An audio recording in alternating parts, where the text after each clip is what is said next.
మీర్ ఉస్మాన్ అలీ ఖాన్ 7వ అసఫ్జా బిరుదుతో నిజాం పదవిని అలంకరించాడు. 1911వ సంవత్సరంలో 3వ సాలార్ జంగ్ మీర్ యూసుఫ్ అలీ ఖాన్ ప్రధాని అయ్యాడు. 1918వ సంవత్సరంలో ఉస్మానియా యూనివర్సిటీ ఏర్పడింది. 1918 ఆగస్టు 28వ తేదీన ఉస్మానియా యూనివర్సిటీ ఆర్ట్స్ కళాశాల ప్రారంభమైంది. ఇతని కాలంలో తబ్లీగ్ ఉద్యమం ప్రారంభమైంది. తబ్లీగ్ ఉద్యమానికి వ్యతిరేకంగా ఆర్య సమాజ్ శుద్ధి ఉద్యమం ప్రారంభమైంది.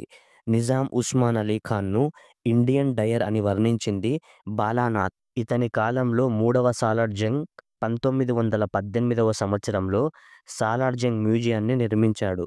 ఉస్మాన్ అలీ ఖాన్ కాలంలో హైదరాబాద్ రాజ్యాన్ని ముస్లిం రాజ్యంగా మార్చే ప్రయత్నాలు ముమ్మరంగా జరిగాయి. దీనిలో భాగంగానే కొన్ని ప్రాంతాలకు పేర్లు మార్చటం జరిగింది. ఎలగందును కరీంనగర్ అని, పాలమూరును మహబూబ్ నగర్ అని, ఇందూర్ను నిజామాబాద్ అని, మెతుకును మెదక్ అని, భువనగిరిని భోంగిరి అని పేర్లు మార్చారు.